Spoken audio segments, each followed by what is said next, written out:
Hello students, स्वागत है आप सभी का यूरेका इंस्टीट्यूट में। मैं हूं अंकित सागर और आज हम शुरू करने जा रहे हैं काइनेमेटिक्स पार्ट 2। देखिए, काइनेमेटिक्स पार्ट 1 में हमने पढ़ा था distance, displacement, velocity, speed, acceleration, uniform acceleration, non uniform acceleration. इन सभी के बारे में हमने डिटेल में डिस्कस किया था। आज हम पढ़ने जा रहे हैं काइनेमेटिक्स पार्ट 2, जिसमें हम पढ़ेंगे एक इंपॉर्टेंट डेफिनेशन और उसका नाम है रिलेटिव वेलोसिटी। तो देखिए, रिलेटिव वेलोसिटी क्या होती है। वेलोसिटी हमने पिछली क्लास में समझा, it is the rate of change of displacement per unit time, और आज हम पढ़ेंगे रिलेटिव वेलोसिटी। तो basically relative velocity is a velocity. जब भी हम कहते हैं कि कोई भी चीज किसी पर्टिकुलर वेलोसिटी से मूव कर रही है, सपोज वो 10 किलोमीटर पर आवर की स्पीड से मूव कर रही है, 50 किलोमीटर पर आवर की स्पीड से मूव कर रही है, तो हम ये चीज हमेशा ध्यान में रखते हैं कि हम वो स्पीड किसके रिस्पेक्ट में बोल रहे हैं, इसलिए हम इसे कहते हैं रिलेटिव वेलोसिटी। यानी किसी ना किसी चीज के रिस्पेक्ट में हम उस वेलोसिटी को कंप्यूट करते हैं और उसके बाद हम उसे कहते हैं this is called relative velocity. For example, एक कार है मेरे पास और वो इस रोड पर इस डायरेक्शन में, ये मेरे पास कार ए है और जो कि 40 किलोमीटर पर आवर की स्पीड से मूव करती है। अब 40 किलोमीटर पर आवर की स्पीड से मूव कर रही है, ये बात हम कैसे कह सकते हैं? अगर मेरा ऑब्जर्वर, जो कि सपोज ये एक्स ऑब्जर्वर है जो कि स्टेशनरी है, ये एक ग्राउंड पर खड़ा हुआ है और ये देख रहा है कि एक कार 40 किलोमीटर पर आवर की स्पीड से जा रही है। लेकिन अगर मैं इसी कार में ए के साथ एक पैसेंजर और बिठा दूं, बी, और वो ए और बी ये दोनों दूसरे को कैसे देखते हैं? ये दोनों दूसरे को देखते हैं रेस्ट में। ए बी के बगल में बैठा है, बी ए के बगल में बैठा है, यानी कि दोनों की position with respect to ground change नहीं हो रही। पर ये एक्स क्या देखता है कि ए चल के इधर गया, बी चल के इधर गया, आफ्टर सर्टेन टाइम इंटरवल में उसकी पोजीशन चेंज हो गई। पोजीशन चेंज हुई यानी कि वेलोसिटी आई। वेलोसिटी किसकी है? कार की। लेकिन क्योंकि ये ए और बी इस कार के कंपोनेंट बन चुके हैं, इसके अंदर बैठे हुए हैं, तो इनके पास भी क्या वेलोसिटी है? जो कार की वेलोसिटी है। अब कार मूव कर रही है 40 किलोमीटर पर आवर की स्पीड से, इसका मतलब है कि ए और बी भी 40 किलोमीटर पर आवर की स्पीड से मूव कर रहे हैं। लेकिन ए और बी एक दोनों दूसरे को देखने पर कह रहे हैं तुम भी बैठे हो, मैं भी बैठा हूं, हम दोनों चल नहीं रहे हैं। तो इसका मतलब रिलेटिव वेलोसिटी एक ऐसा टर्म है जिसके लिए हमें एक से पहले एक बहुत इंपॉर्टेंट चीज डिफाइन करनी है और उसे हम कहते हैं फ्रेम ऑफ रेफरेंस। यानी कि किसी भी ऑब्जेक्ट की वेलोसिटी कितनी है, कहां है, उसके लिए हमको एक रेफरेंस फ्रेम चाहिए और इसी को कहते हैं फ्रेम ऑफ रेफरेंस। यानी कि अगर मैं बात करूं स्टेशनरी फ्रेम की, तो ये स्पीड है 40 किलोमीटर पर आवर की। लेकिन अगर मैं बात करूं इस ए की विद रिस्पेक्ट टू बी, तो वो कहता है we are stationary, we are not moving. तो रेफरेंस फ्रेम वो फ्रेम कहलाता है जहां से हम चीजों को ऑब्जर्व करते हैं। तो ये स्टेशनरी ऑब्जर्वर है, तो हम इसे कहते हैं स्टेशनरी फ्रेम ऑफ रेफरेंस। और यहां पर एक moving frame of reference. For example, अगर मैं यहां पर एक और कार ले लेता हूं, सपोज ये सी कार है जो कि 20 किलोमीटर पर आवर की स्पीड से मूव कर रही है, तो अब सी में बैठा हुआ आदमी, ये जो सी पे है, ये देखता है कि ए और बी आगे की तरफ 20 किलोमीटर पर आवर की स्पीड से जा रहे हैं, they are not moving at 40 kilometre per hour speed. तो इसका मतलब इसका फ्रेम ऑफ रेफरेंस क्या है? ये खुद मूव कर रहा है 20 किलोमीटर पर आवर की स्पीड से, तो ये देखता है कि एक डिफरेंस आ रहा है कि भाई ए और बी 20 किलोमीटर पर आवर की स्पीड से मूव कर रहे हैं। पर एक्स कहता है कि नहीं, ये ए और बी 40 किलोमीटर पर आवर की स्पीड से मूव कर रहे हैं। इसीलिए जो हमने फ्रेम ऑफ रेफरेंस की बात करी है, ये स्टेशनरी ऑब्जर्वर है, इसलिए इसको हम कहेंगे स्टेशनरी फ्रेम ऑफ रेफरेंस। और ये खुद मूव कर रहा है, तो हम इसे कहेंगे मूविंग फ्रेम ऑफ रेफरेंस। तो ऐसे में रिलेटिव वेलोसिटी के लिए फ्रेम ऑफ रेफरेंस का क्लियर होना जरूरी है, और फ्रेम ऑफ रेफरेंस जब क्लियर है तो हम रिलेटिव वेलोसिटी दो ऑब्जेक्ट्स के बीच में कैलकुलेट कर सकते हैं। जनरली जो भी वेलोसिटीज हम लिखते हैं वो हमेशा किसी ना किसी के रिस्पेक्ट में होती हैं, एंड 99% टाइम्स जब हम बात करते हैं कि किसी बॉडी के पास absolute velocity 20 kilometre per hour speed है, तो हम उसको रिलेट करते हैं विद रिस्पेक्ट टू ग्राउंड जो कि स्टेशनरी है। तो that is again a stationary object और रेफरेंस पॉइंट। इसलिए वेलोसिटीज हमेशा रिलेटिव होती हैं, लेकिन हम क्योंकि स्टेशनरी ऑब्जेक्ट के रिस्पेक्ट में जब उसको कंपेयर करते हैं, तो हम कह देते हैं कि stationary object is the absolute, क्योंकि ये मूव नहीं करने वाला, तो हम उसको कह देते हैं it is the absolute velocity of that object which is 20 kilometre per hour. तो इस तरीके से कॉन्सेप्ट बनता है रिलेटिव वेलोसिटी का।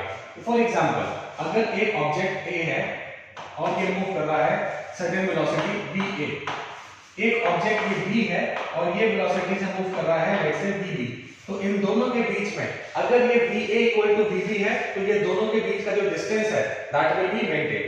लेकिन अगर va ग्रेटर देन vb हो जाता है तो उस केस में ये कार इसको ओवरटेक कर जाएगी।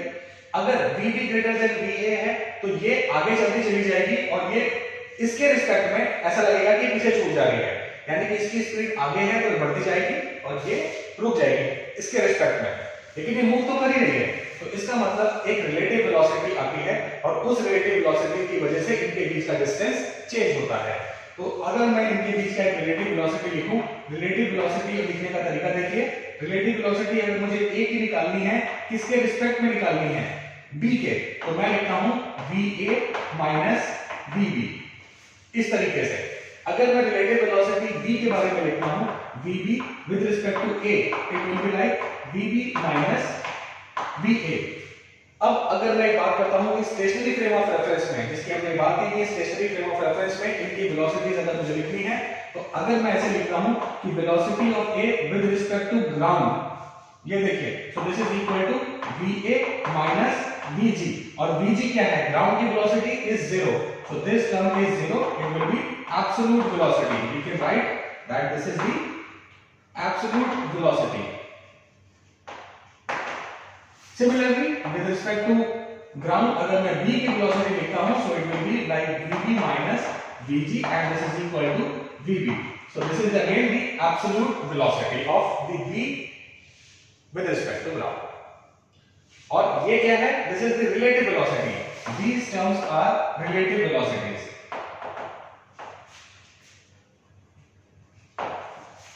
Similarly, अगर एक ऑब्जेक्ट, दो अलग अलग ऑब्जेक्ट है मेरे पास और उन दोनों की वेलोसिटी का डायरेक्शन अलग अलग है, velocity is a vector quantity, तो अगर इसका डायरेक्शन भी अगर ऑपोजिट है, ये तो सेम डायरेक्शन में है, लेकिन अगर ऑपोजिट हो जाते हैं तब क्या होता है?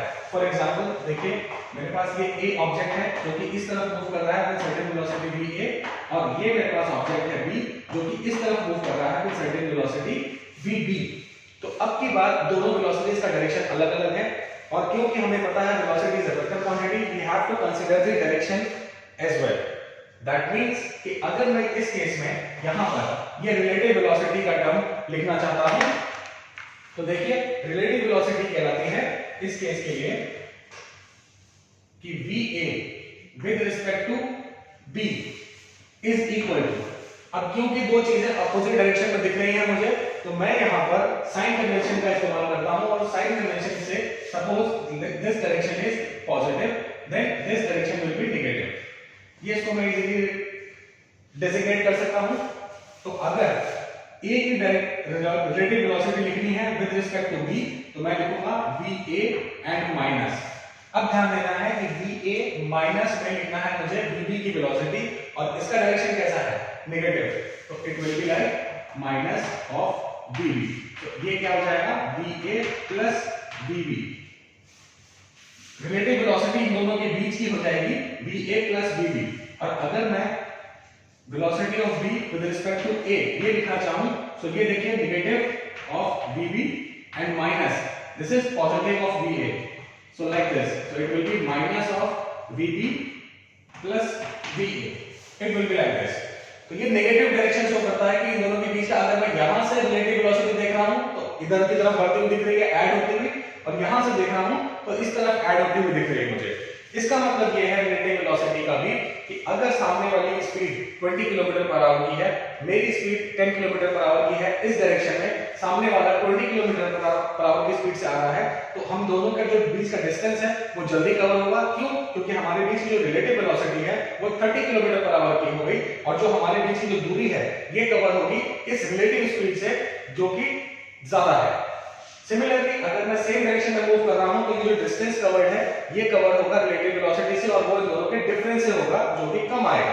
तो इसी वजह से जब सामने वाले की स्पीड अगर 30 किलोमीटर पर आवर की भी होती है तो वो हम अगर फॉरवर्ड डायरेक्शन में मूव कर रहे हैं तो वो हमें तेज आती हुई लगती है, जबकि हम अगर सेम डायरेक्शन में मूव कर रहे हैं तो वो रिलेटिव वेलोसिटी नेगेटिव हो जाती है। तो जो डिस्टेंस कम हो रहा है वो कम होता है रिलेटिव वेलोसिटी की वजह से। तो इसकी वजह से वो डिफरेंस क्योंकि कम है तो वो रेट जो है डिस्टेंस कम होने का वो देर में कम होता है।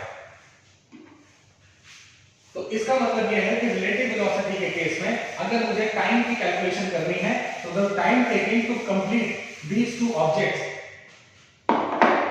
एक दूसरे के मिलने का जो टाइम है उस टाइम की अगर मुझे कैलकुलेशन देखनी है तो वो कैसे निकलती है, देखिए this time will be equal to distance between these two objects and divided upon the relative velocity. तो ये जो टर्म है हम अपनी कैलकुलेशन में ये रिलेटिव वेलोसिटी लिखते हैं, ना कि एब्सोल्यूट वेलोसिटी। ठीक है, तो ये चीज हमें ध्यान रखनी है कि हमारी टाइम कैलकुलेशन के लिए वो रिलेटिव वेलोसिटी रिस्पांसिबल होगी जिससे वो दो ऑब्जेक्ट्स के बीच का डिस्टेंस कम हो रहा है। चलिए एक न्यूमेरिकल देखते हैं छोटा सा। ये कहता है if a man's speed with and against the water current in river is 15 kilometre per hour and 5 kilometre per hour, then find out the man's speed in still water and speed of river. अब देखिए ये इसमें जो कुछ terminology है आपको देखना है, स्पीड विद एंड अगेंस्ट, इसका मतलब समझना है हमें। और यहां पर लिखा है वाटर करंट, ये देखिए दिस इज वाटर करंट। तो वाटर करंट से मतलब है कि ये पानी की जो स्पीड है हम उसे करंट भी कहते हैं। ठीक है, तो इससे कुछ कंफ्यूज नहीं होना है कि पानी में कुछ करंट दौड़ रहा है। वाटर करंट मतलब speed of water flowing in a river. और ये स्पीड कहता है, देखिए सपोज इस क्वेश्चन के हिसाब से ये मेरे पास एक ग्राउंड है जिसकी स्पीड कितनी है, इसकी स्पीड वेलोसिटी ऑफ ग्राउंड हमें पता है स्टेशनरी है, सो इसकी स्पीड इज इक्वल टू 0। अब ये कहता है कि अगर मैन की speed with and against the water current, यानी कि let's say this is the speed of river, ये मैंने रिवर की स्पीड बना दी है, इस डायरेक्शन में अज्यूम कर ली है कि ये स्पीड रिवर की हो गई। अब अगर मैन की स्पीड इसी डायरेक्शन में है, let's say this is velocity of man, vm symbol is velocity for man.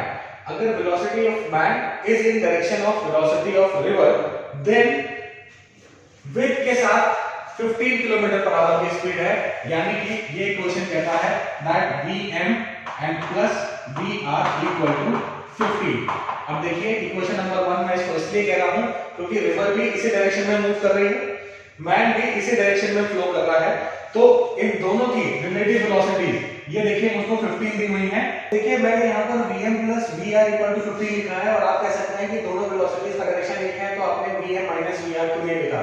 इसलिए नहीं लिखा है क्योंकि मुझसे velocity of man with respect to river नहीं पूछा गया है, मुझे बताया गया है कि वेलोसिटी ऑफ ग्राउंड 0 है और मुझे कैलकुलेट करनी है man's speed in still water and speed of river. यानी कि पानी अगर रुका हुआ है उस केस में मुझे मैन की एब्सोल्यूट स्पीड निकालनी है विद रिस्पेक्ट टू ग्राउंड और रिवर की स्पीड निकालनी है विद रिस्पेक्ट टू ग्राउंड। ठीक है, तो मुझे रिलेटिव नहीं निकालनी है इन दोनों के बीच का, इसलिए मैंने यहाँ पर दोनों को ऐड किया और दोनों के साथ जब एक डायरेक्शन में चल रहे हैं उस डायरेक्शन में जो स्पीड आ रही है that is 15 kilometre per our. Similarly अगर मेरे पास जो दूसरा केस बना दिया मैंने, ये vg इक्वल टू 0 है, ये मेरे पास रिवर की डायरेक्शन अभी भी ऐसे ही है और अब की बार मैन इस तरफ मूव कर रहा है against the water current, water current के अगेंस्ट डायरेक्शन में मूव कर रहा है, उस केस में जो नेट वेलोसिटी आती है that is the 5 kilometre per hour. तो ये लिखेंगे हम इसको that vm, velocity of man को हम हमेशा पॉजिटिव ही मानेंगे क्योंकि हम एफर्ट लगा रहे हैं पॉजिटिव, तो इसलिए अगर मैं इसको vm minus vr equal to लिखूं सो this will B 5 and this is equation number 2। तो अब मेरे पास दो इक्वेशंस हैं 1 एंड 2 और इन दोनों को सिंपलीफाई कर सकते हैं, सिंपल अलजेब्रा है मेरे पास। वो कहता है दैट यहां पर देखिए vm minus vr equal to 5, this is my equation number 2 और यहां पर सिंपल आप इस इक्वेशन को ऐड कर दीजिए, this term will cancel out and it will be like 2vm is equal to 20, so vm velocity of man is equal to 10 kilometre per hour. And अगर इसको मैंने वैल्यू जो कैलकुलेट किया है इसको मैं यहां पर किसी इक्वेशन में रख दूं, let's say put in equation number 1, then vr equal to 5 kilometre per hour. तो ये मेरे पास एक सिंपल सा क्वेश्चन है। अब ये देखिए इन दोनों के आंसर से आप इस स्टेटमेंट को वापस मैच कर सकते हैं कि अगर मैन की स्पीड 10 है और रिवर की स्पीड 5 किलोमीटर पर आवर है, तो जब एक साथ मूव करते हैं एक ही डायरेक्शन में, तो ये दोनों ऐड हो जा रहे हैं, क्योंकि रिवर जो है इसको सपोर्ट करेगा। और ऑपोजिट डायरेक्शन में जब मैन मूव कर रहा है रिवर के, तो ये रिवर का डायरेक्शन इस तरफ है और ये इसको अपोज करेगा। साथ में दोनों ऐड हो जाएंगे, और जब इसकी वेलोसिटी इसके रिस्पेक्ट में लिखूंगा तो वो रिलेटिव वेलोसिटी ज्यादा होगी। और ये मुझसे पूछा गया था एब्सोल्यूट वेलोसिटी। तो हमें इस चीज के लिए बिल्कुल भी कंफ्यूज नहीं होना है कि हमें रिलेटिव वेलोसिटी पूछी गई है या हमें एब्सोल्यूट वेलोसिटी पूछी गई है। अब देखिए ये क्वेश्चन है हमारे पास, that two buses start simultaneously from A to B 40 km apart. First bus takes 8 hours to cover the distance from A to B and the second bus takes 10 hours to travel from B to A. तो आपको बताना है when do the buses cross each other। तो simple सा problem है, देखिए ये एक पॉइंट है, ये स्टार्टिंग पॉइंट मान लेते हैं, बस ए का स्टार्टिंग पॉइंट है, और ये इस तरीके से ये बस बी का स्टार्टिंग पॉइंट है, और इन दोनों के बीच की जो दूरी है ये आपको दी हुई है 480 किलोमीटर। ये बस अपनी किसी वेलोसिटी बी ए वेलोसिटी से मूव करी, और ये बस बी अपनी किसी वेलोसिटी बी बी से मूव करी, और आपको दिया गया है कि जब ए अपने डिस्टेंस 480 किलोमीटर कंप्लीट करके बी पॉइंट तक पहुंचता है तो ये कितना टाइम लेता है 8 आवर्स। इसको लगते हैं 8 आवर्स। और जब आपका बस बी जो है ये जो बी से ए तक पहुंचता है तो इसको यहां से यहां तक आने में जो टाइम लगता है इट इज 10 आवर्स। ये बस बी को लगता है 10 घंटे। तो अब देखिए आपको ये बताना है कि ये दोनों कब क्रॉस होगी। अब देखिए ये यहां से चल के आ रही है, ये यहां से चलकर जा रही है, तो एक पॉइंट ऐसा आएगा जब ये दोनों कहीं मिलेंगे। अब क्योंकि VA और VB दोनों इक्वल नहीं है, कैसे पता हमको?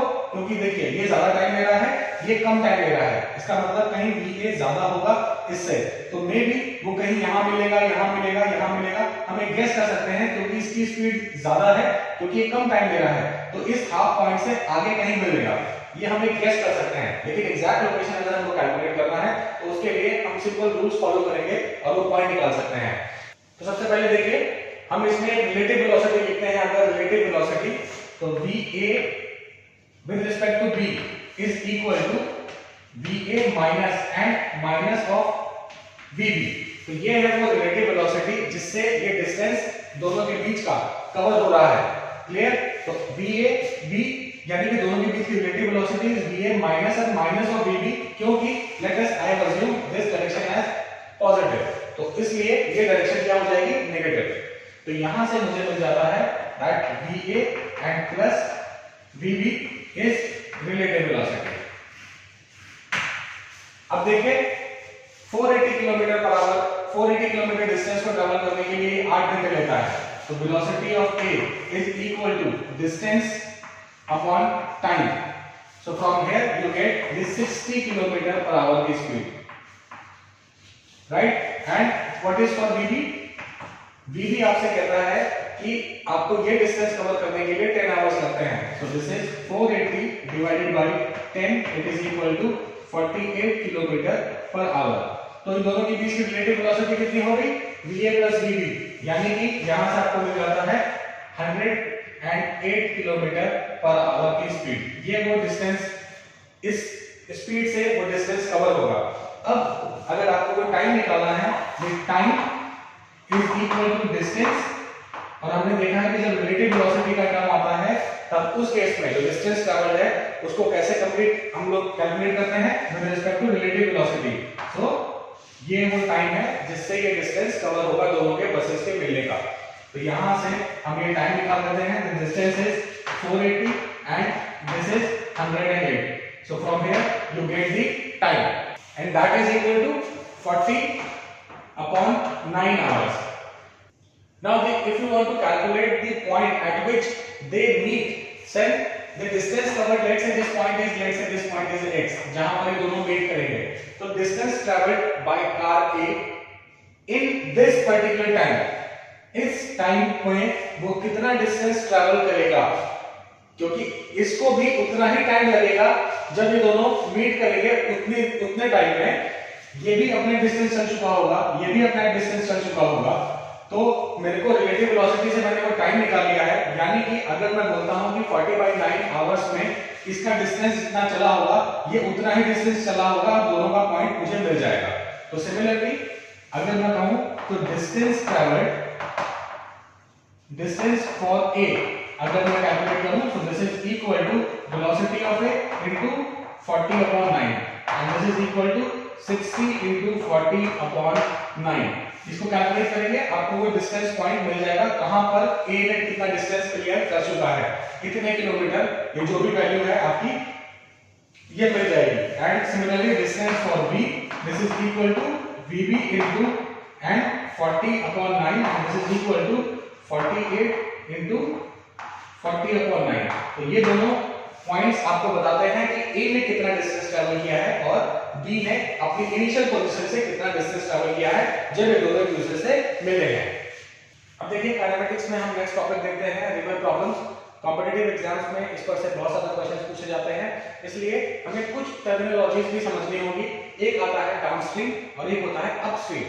डाउनस्ट्रीम और अपस्ट्रीम से मतलब है कि अगर हम रिवर के फ्लो के डायरेक्शन में ही मूव कर रहे हैं तो हम ऐसे कहते हैं डाउनस्ट्रीम फ्लो, और अगर रिवर का डायरेक्शन ये है और मैन का डायरेक्शन उसके ऑपोजिट जा रहा है तो हम कहते हैं कि मैन रिवर के ऑपोजिट डायरेक्शन में जा रहा है, मींस वो अपस्ट्रीम फ्लो कर रहा है। तो ये दो टर्मिनोलॉजी जो है ये आपको हमेशा याद रखनी है कि डाउनस्ट्रीम मतलब अलोंग द रिवर, अपस्ट्रीम मतलब ऑपोजिट टू द रिवर।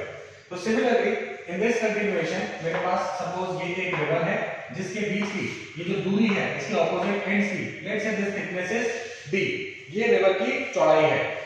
मेरे पास एक ऑब्जर्वर इस पॉइंट पर और स्विमर इस पॉइंट पर खड़े हैं ए पॉइंट पर, ठीक है। अब ये मेरे पास देखो मैंने बना दिया एक वर्टिकल डिस्टेंस जो कि इसका ठीक ऑपोजिट पॉइंट है, ये बी पॉइंट जो इस ऑब्जर्वर के एकदम ऑपोजिट एंड पर है। अब मेरे पास रिवर की डायरेक्शन मैंने बना दी, लेट्स से रिवर इस डायरेक्शन में हॉरिजॉन्टल डायरेक्शन में फ्लो कर रही है विद सर्टेन वेलोसिटी dr। अब ऐसे में जब मेरे ऑब्जर्वर ने देखा कि स्विमर ने पानी में जंप किया है, उसकी velocity with respect to river, this velocity of man with respect to river, ये कुछ डायरेक्शन में वेलोसिटी मिली and this angle is at theta.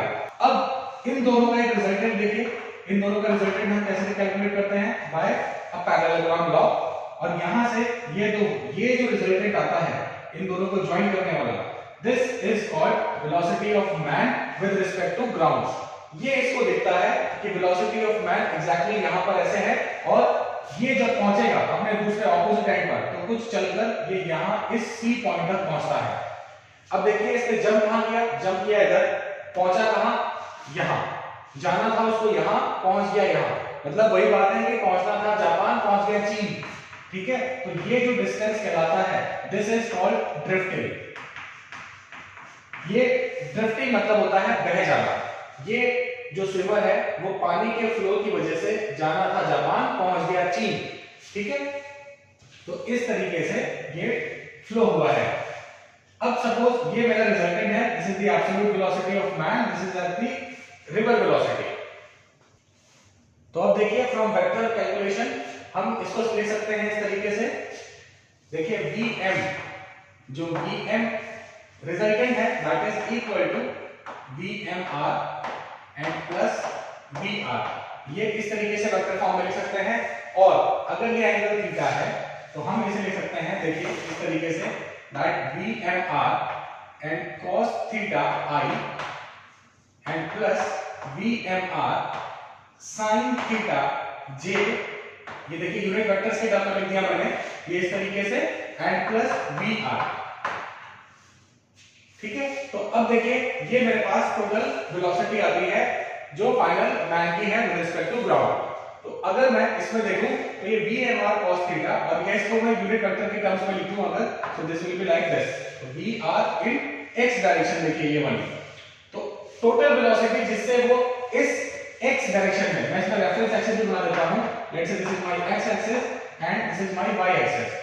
So in that case कि x डायरेक्शन में जो मेरे पास रिजल्टेंट वेलोसिटी है that is vmr cos theta plus vr, और y डायरेक्शन में जो वेलोसिटी है this is vmr into sin theta, और इस vmr sin थीटा की वजह से वो ये डिस्टेंस कवर कर पा रहा है।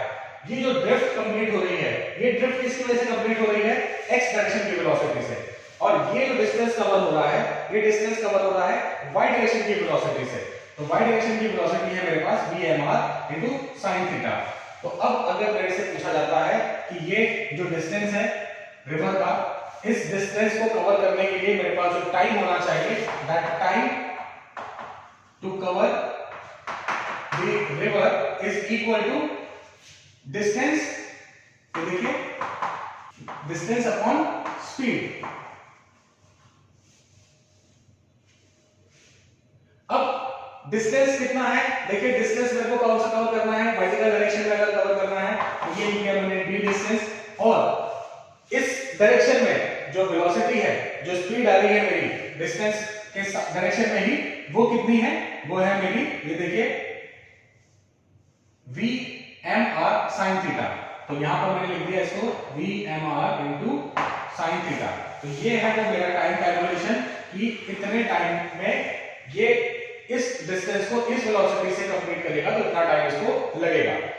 सिमिलरली अगर मैं ये देखो डिस्प्लेसमेंट कवर करना चाहता हूं, ये x, ये डिस्प्लेसमेंट ये कितना होगा, तो फ्रॉम द फॉर्मूला ये देखिए x डिस्टेंस को ट्रैवल करने के लिए जो इस डायरेक्शन की वेलोसिटी है, देखिए इस वेलोसिटी को क्या लिखूंगा मैं, this is vmr into cos theta. और कौन सी वेलोसिटी है, देखिए vmr cos थीटा, और कौन सी वेलोसिटी प्लस vr, ये देखिए plus vr into time. Time कौन सा टाइम, जो यहां से इसको ऑपोजिट एंड तक ले जाएगा, और वो टाइम कितना है, वो टाइम देखिए, वो टाइम है d upon vmr sin theta. तो मैं यहां पर लिखता हूं इसको d upon vmr sin theta. तो ये है वो डिस्टेंस या ड्रिफ्ट जिससे ये आदमी पहुंचना था, यहां पहुंच गया c पर। तो हम यहां से कैलकुलेट कर सकते हैं। अब इसमें मेरे पास दो केसेस बनते हैं, एक shortest distance travelled by the man, अगर वो यहां से मूव करके यहां जाना चाहता है लेकिन वो ड्रिफ्ट होने की वजह से यहां पहुंच गया, तो अब देखिए इस ऑपोजिट एंड पे जाने के लिए इसके पास कई सारे रास्ते हैं, इधर से इधर से इधर से, लेकिन आप ये देखिए कि जो शॉर्टेस्ट डिस्टेंस है वो ये थिकनेस ही है, वर्टिकल डिस्टेंस, एकदम ऑपोजिट एंड ही इसका शॉर्टेस्ट डिस्टेंस है रिवर का। इसके अलावा कोई भी पॉइंट अगर वो यहां पहुंचता है, यहां पहुंचता है या यहां पहुंचता है, वो सभी डिस्टेंस इस डिस्टेंस से बड़े होंगे। तो मेरे से अगर ये पूछा जाता है कि इसमें शॉर्टेस्ट डिस्टेंस जो कवर होगी वो कितनी होगी, तो एक क्वेश्चन मेरा इसमें बनता है। दूसरा कि मेरे पास एक एंड से दूसरे एंड तक जाने में जो मिनिमम टाइम लगता है वो मिनिमम टाइम कितना है। तो ये दो कैलकुलेशंस मैं यहां से लगा सकता हूं। तो पहला केस हम देखते हैं मिनिमम टाइम का टू क्रॉस द रिवर। सो ये देखिए मिनिमम टाइम निकालने के लिए मेरे पास ये एक्सप्रेशन है d upon vmr sin theta. अब d upon vmr sin theta में देखिए d is constant, thickness of the river is fixed, velocity of man with respect to river that is again fixed. Let us say कि velocity of man with respect to river is fixed, क्योंकि river की अपनी एक velocity है, that may be assumed fixed, and man जो अपने effort लगा रहा है स्विम करने के लिए, अगर मैंने इसको fix कर दिया तो only variable remaining is theta. That means कि theta जो वैल्यू है, अगर मैं कुछ इस तरीके से रखूं, ये डिनोमिनेटर अगर मैक्सिमम हो जाए, ये डिनोमिनेटर अगर मैक्सिमम हो जाए तो ये रेशियो मिनिमम होगा। इस रेशियो में सिर्फ यही एक पैरामीटर ऐसा है जो चेंज हो सकता है, और इसकी वैल्यू मैक्सिमम कितनी हो सकती है, मैक्सिमम वैल्यू हो सकती है 1, और वो 1 कब हो सकती है, जब आपका sin थीटा कितना हो, यानी कि थीटा की वैल्यू होनी चाहिए 90 डिग्री। यानी कि आपको मिनिमम टाइम कब लगेगा, जब आपका स्विमर जो है बिल्कुल इस रिवर के डायरेक्शन के परपेंडिकुलर डायरेक्शन में, यानी कि यहां पर ऐसे मूव करने की कोशिश करेगा, उस टाइम में जो उसको टाइम लगेगा क्रॉस करने में वो लगेगा मिनिमम, और उसकी कंडीशन मिल जाती है theta equal to 90 degree to cross the river in minimum time. Right. अब देखिए अगला सवाल आपसे पूछा जाता है कि जो ड्रिफ्ट है, इस ड्रिफ्ट को कम करना है, यानी कि इस सी पॉइंट को खींच कर लाना है इसके बी तक। अब बी तक लाने के लिए इसका मतलब यह है कि आप इस ड्रिफ्ट को जीरो करना चाहते हैं, यानी कि अगर आप x को जीरो करना चाहते हैं सिर्फ तभी ड्रिफ्ट जीरो हो सकता है, अदरवाइज नहीं। तो इसकी पॉसिबिलिटी है, देखिए इसकी पॉसिबिलिटी क्या है कि अगर मैं इस इक्वेशन में इसको इक्वल टू जीरो कर देता हूं, ये देखिए इक्वल टू 0 अगर मैंने इसको कर दिया तो ये देखिए राइट हैंड साइड में मेरे पास क्या बचता है, देखिए V M R into cos theta plus V R, और ये वाला टर्म देखिए मल्टीप्लाइड में है, इक्वल के इधर जाकर ये भी 0 हो गया, दिस इज इक्वल टू 0, और यहां से मुझे मिलता है that cos theta equal to minus of V R upon V M R, यानी कि velocity of river upon velocity of man with respect to river with negative sign. अब ये नेगेटिव साइन का मतलब ये है कि जो थीटा है it is greater than 90 degree, क्योंकि तभी cos जो है नेगेटिव होता है, यानी कि वो सेकंड क्वाड्रेंट में आएगा in trigonometry, this is first quadrant, second quadrant, third quadrant, fourth quadrant, ठीक है। तो इस तरीके से अगर आपका cos इस वाले क्वाड्रेंट में सारे एंगल्स पॉजिटिव होते हैं, इस वाले क्वाड्रेंट में आपका cos नेगेटिव हो जाता है, ठीक है। तो इसका मतलब आपका थीटा जो है this should be greater than 90 degree इस कंडीशन के लिए, यानी कि आपका अगर ड्रिफ्ट मिनिमम होना चाहिए तो स्विमर को वर्टिकल ना कूद करके, इधर पे ना कूद करके कहां कूदना चाहिए, ग्रेटर देन 90 डिग्री एंगल पर, यानी कि उसको जंप करना चाहिए कुछ इस एंगल पर, और let's say this angle is 5, clear.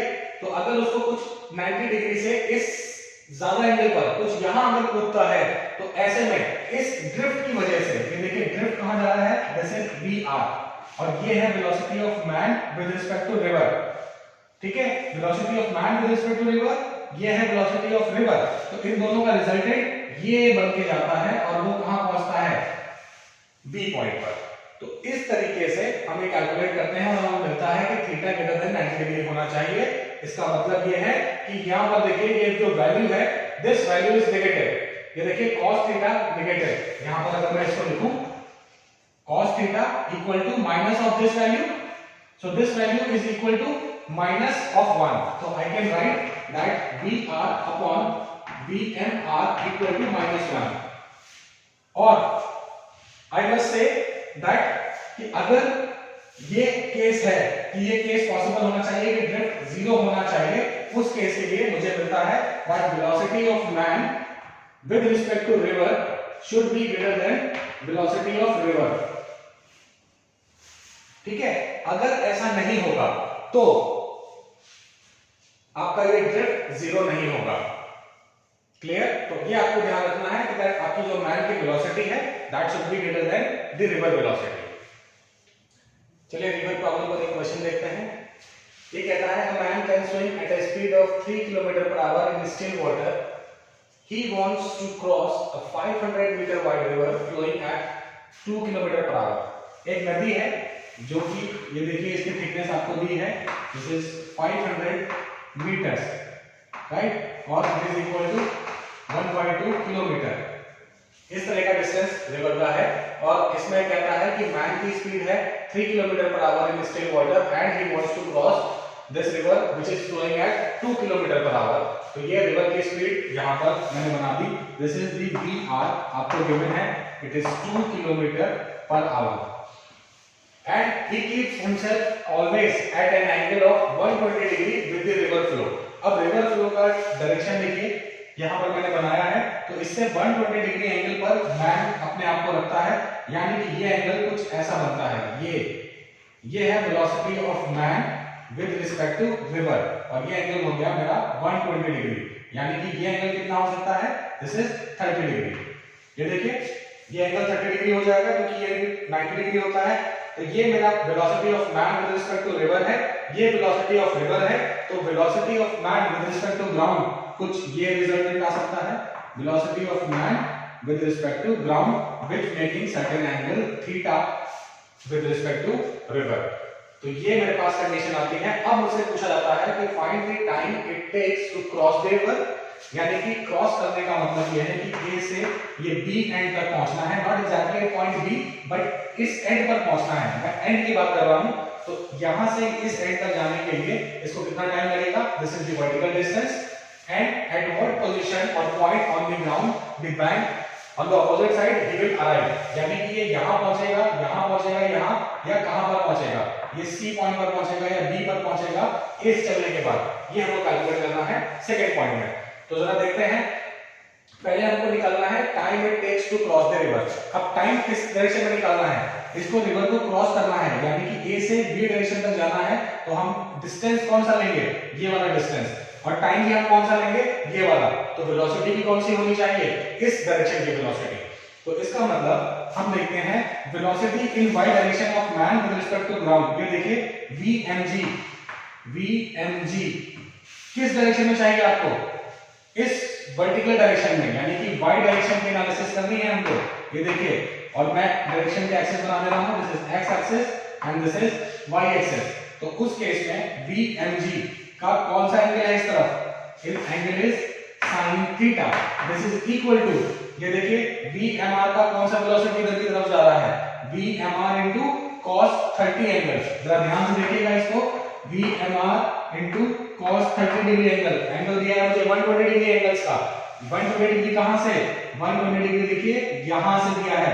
अब ये एंगल तो 90 डिग्री है, ठीक है। अब आप इसको यहां से VMR cos 30 लिखो, या फिर आप इसको ये वाला एंगल लिख दो जो कि कितना होगा 60 डिग्री, और इसका साइन कंपोनेंट लिख दो, या फिर आप इसका यहां से उठाकर इसका ऑपोजिट एंगल लगना पड़ेगा। सब तरीका यही है। अगर मैं इसको ऐसे लिखता हूं, इट इज आल्सो करेक्ट। तो आप इसको कई तरीके लिखने के, आप इसको जैसे चाहो वैसे लिख सकते हो।